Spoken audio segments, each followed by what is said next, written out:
to part 1 of this tutorial series. In this tutorial, I'll show you how to crochet this beautiful and incredibly popular raffia bag. Although it looks small, it's surprisingly practical and spacious. Let's have a look inside. I've got my phone, a small zipper item, a card holder, and my AirPods all in here, and there's still a bit of extra space for more items. The bag's rectangular shape is what makes it so roomy and spacious. The straps are detachable, so you can use any chain you like or just carry it by hand. And lastly, it has a convenient magnetic closure. Okay, now I'll show you the exact measurements, which are all in centimeters.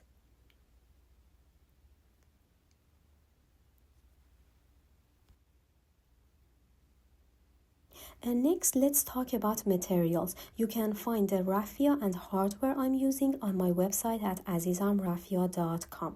The raffia that I'm working with is natural raffia, and I'm using a mix of 2 different brands, Ispy in craft color and Rookies in melange ashwood color. As you can see, the colors are very similar. The Ispy is just slightly darker than the Rookies, and I'm mixing them to create that melange effect, a blend of different shades. As you can see, Rookies already has this melange effect, but it's not a lot, so I'm adding a darker shade to make this beautiful melange effect even more prominent. The hook size that you need for this project is 3.5 millimeters. You also need a small piece of bag stiffener. I'm using a waterproof one, but any type will work just fine. You also need 2 sets of magnets. The ones I'm using have a diameter of 18 millimeters, 2 small D-rings with an inner diameter of 1 centimeter, and a chain to use as a strap. The length is based on your personal preference, but for a popular crossbody style, a length of 120 centimeters is very common. I also recommend using a chain with a smaller head because our D-rings are small and we want the chain head to be small too for a compatible look. Lastly, you need some stitch markers, so make sure to have some available. Okay, let's talk about how this bag is built. It's made from 6 separate panels. 2 of these panels are big. The one here is the biggest panel, and we have another big one here. Then there are 4 smaller panels, one on this side, one on the other side, and 2 at the base. You only see 1 panel at the bottom, but the base actually has 2 layers for reinforcement. All 6 of these panels are made using double crochet stitches, and we will be using a special technique to keep all of our double crochet stitches on the front. This is how we get a really clean and consistent look. Let's start with our first panel, which will be the base of the bag. I'm using 2 strands of raffia together. The darker one is Ispy and the lighter one is Rookies. We will begin by making a foundation of 27 chains. I'll be using a stronger version of chains in my foundation and not basic chains. Let me show you how to do it. 1,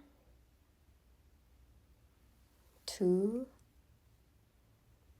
3,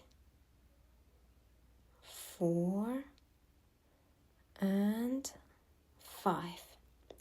If you're not familiar with this technique and would like to learn, I have a full tutorial on my channel and the link is in the description. Now I have 5 chains done and I need to make 22 more to reach a total of 27. I completed my foundation of 27 chains, so the foundation is ready. And I want to mention something I forgot earlier. I steamed my Rookies raffia, but not the Ispy, because Ispy's packaging makes it difficult to steam it. So as I crochet with the Ispy, I open up the raffia like this.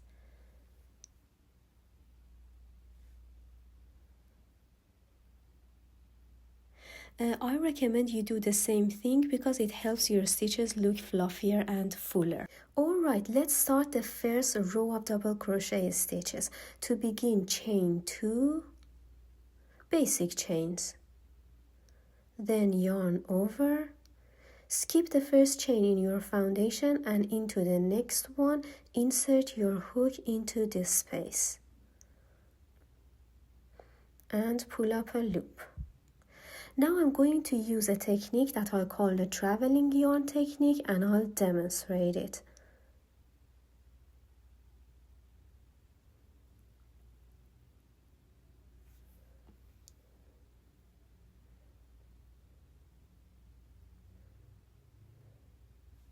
Okay, I just worked one double crochet stitch here and my raffia is inside this stitch. You should be able to easily pull your raffia on the left to make it as long as you need.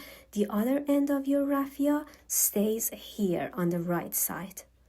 Alright, let's work a few more double crochet stitches, and as you work, make sure that your traveling yarn is always placed right here.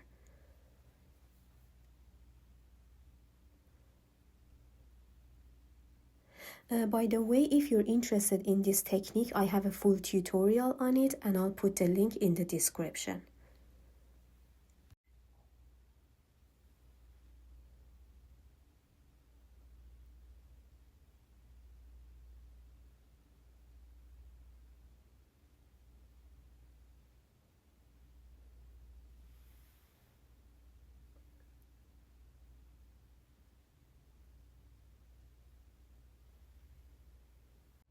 Okay, I just worked a few more double crochet stitches. A quick reminder, whenever you need more raffia, you can simply pull it on this side to make it longer. Now that you know how this technique works, just keep crocheting until you reach the end of the row. I've reached the end of the row with just one chain left here.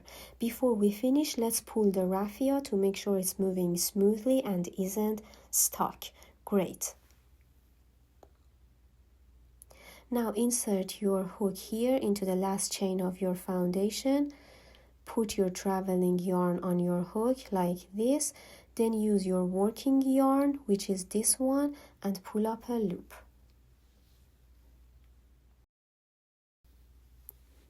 Okay, now pull up another loop and then pull through these two loops at the same time.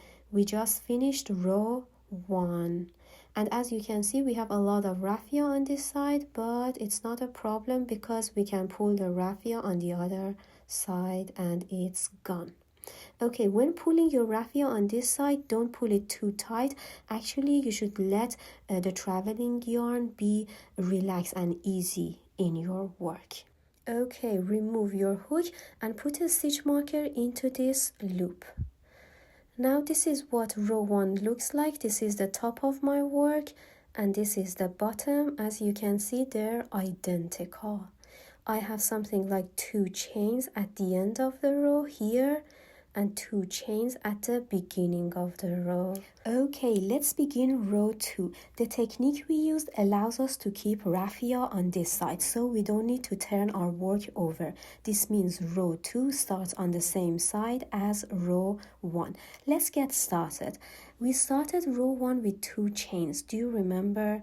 Insert your hook into the second chain here and pull up a loop. Now chain 2, 1 and 2. Yarn over and insert your hook here. I have 2 bars on my hook. Now pull up a loop. I'm going to use the traveling yarn technique again. So place your traveling yarn here and work a double crochet stitch. Okay, this is what it looks like. Make sure that your raffia is moving smoothly. Now yarn over again. When you do the yarn over, make sure that raffia is flat on your hook. This is the secret to get nice looking stitches. Then insert your hook here. As you can see, again, I have 2 bars on my hook. Now pull up a loop and work another double crochet stitch. Okay, let's work one more. Keep raffia flat on your hook, insert your hook here and pull up a loop. Then work another double crochet stitch.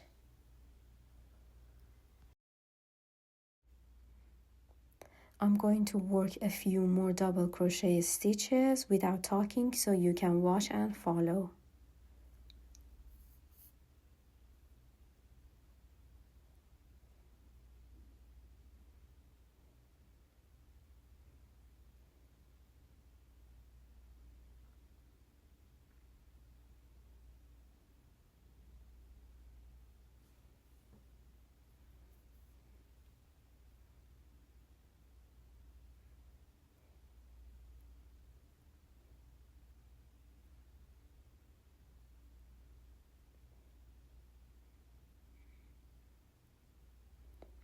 Okay, I worked a few more double crochet stitches in row 2. Keep crocheting like this until you reach the end. When you reach the end, remove your stitch marker and insert your hook into this loop where the stitch marker was. Now let's make sure that our raffia is moving smoothly. Great. Now place your traveling yarn on your hook like this. Use your working yarn, which is this one, and pull up a loop like this. Now pull through these two loops at the same time. Okay, now we have something like 2 chains and we finished row 2. When pulling your raffia, make sure it's not too tight and it's easy and relaxed in your work. I'm repeating this because it's important. Remove your hook and put a stitch marker here. Okay, I've completed 2 rows. The base of the bag needs 3 rows, so we have just one more to go. Now that you know what to do, go ahead and finish row 3 on your own. It's worked exactly the same way as row 2. I finished all 3 rows and I also steamed my work. Now we need to work single crochet stitches around the entire edge. But first we need to do something about this loop where the stitch marker is. Okay, I'm going to show you what to do. Remove the stitch marker and insert your hook here. Then use a small piece of raffia and pull it through this loop like this. Okay, then tie a knot here. This is what it looks like. Alright, then pull your raffia on this side only a little bit, not too tight. Okay, when we're working single crochet stitches around the edge, we make sure to hide these 2 tails. Okay, let's start working the single crochet stitches. We have the raffia on this side, so we will begin here. From experience, I don't like starting my single crochet stitches in the corner, so I'm moving a few stitches to the left here and inserting my hook under these 2 bars. Then I pull up a loop here. This is the back of my work. Okay, now chain 1. Insert your hook here under these 2 bars and work the first single crochet stitch. Insert your hook into the next one under these 2 bars and work another single crochet stitch.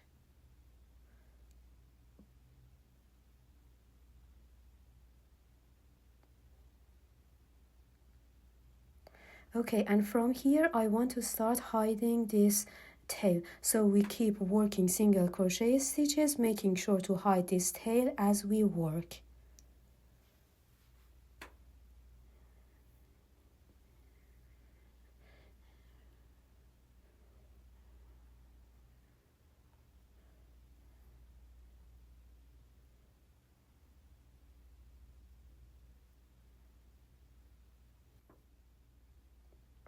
Okay, I worked a few single crochet stitches here.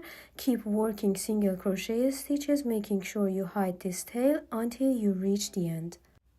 I reached the end, and here in this space, this is where we had the loop. Here I want to work 3 single crochet stitches in the same place.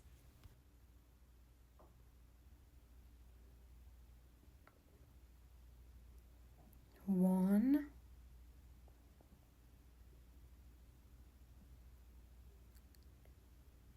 two, and 3. Okay, 3 single crochet stitches. Into the middle one, place a stitch marker. I'm doing this because I want to know where my corners are. Let's keep working single crochet stitches along this edge, making sure that we hide this tail. I'm going to work 1 single crochet stitch here, 2 here, and 2 here, 5 in total. Along this edge, you can insert your hook into any space you can find because there's no specific pattern to follow. So I'm not going to show you where I insert my hook. Okay, 1,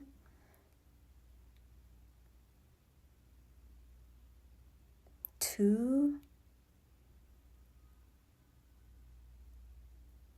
3,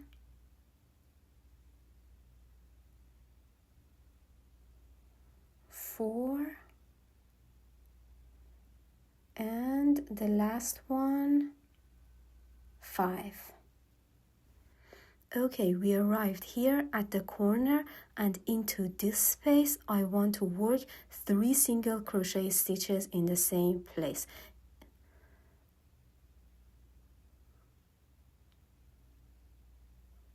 One,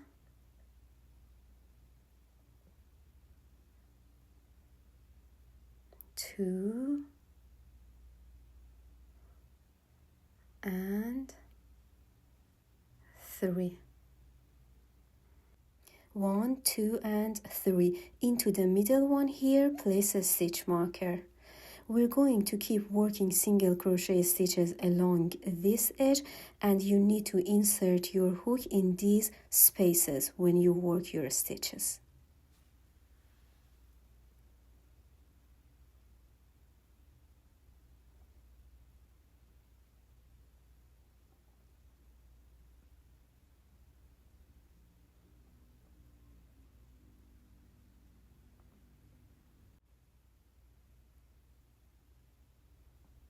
When working single crochet stitches here, make sure that you hide the rest of the tail as you work.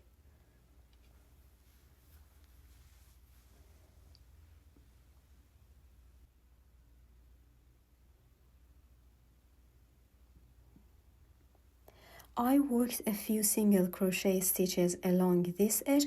Keep working until you reach the end. I've reached here, and this space is my corner space. It's actually the last chain of my foundation. Into this space, I want to work 3 single crochet stitches in the same place.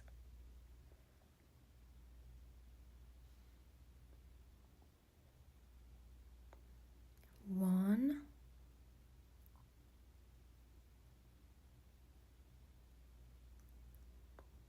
two, and 3. Place a stitch marker into the middle one. Now let's continue with single crochet stitches on this edge. We will place 1 here, 2 here, and another 2 here, just like we did on the other side.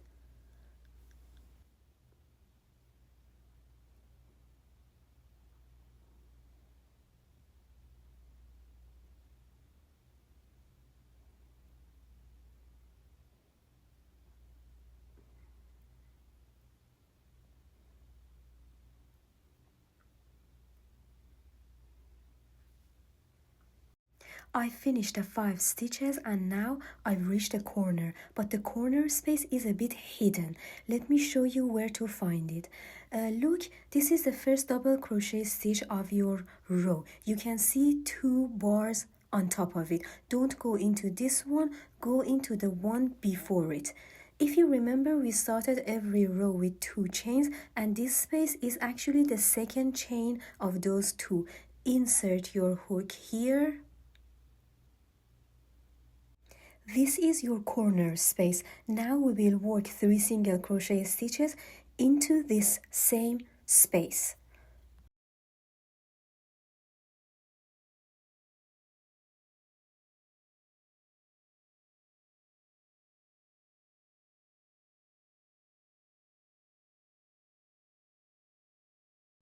After you finish, place a stitch marker into the middle one here.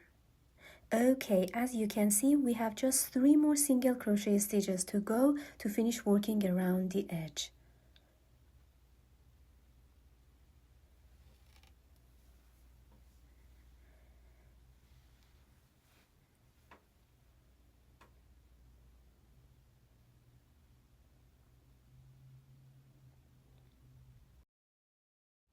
Okay, we've now finished working around the edge. You can go ahead and cut your raffia.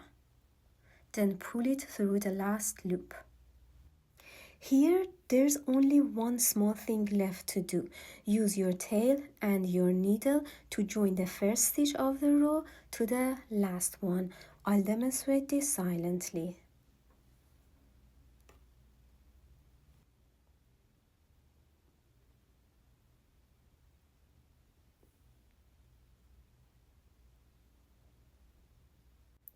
As you can see here, the connection is perfectly seamless. Now you can go ahead and hide the rest of your tail.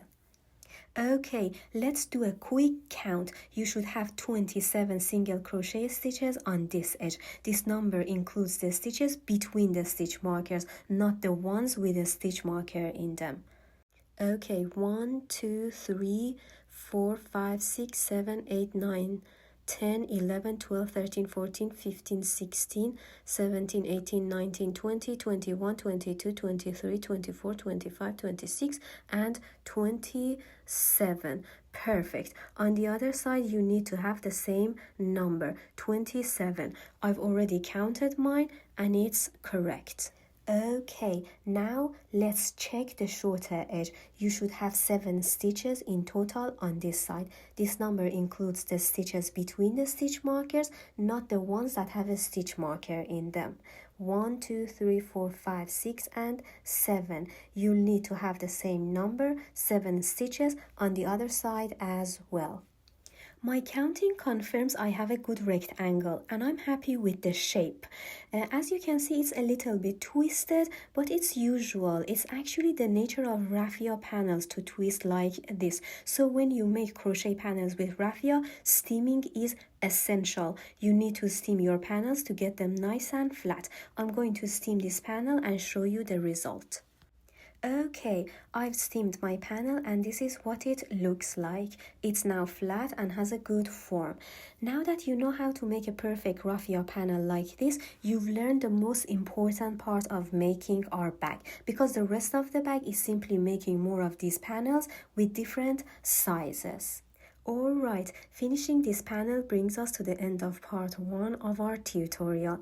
I hope you enjoyed it. Thank you so much for watching, and I'll see you soon in part 2.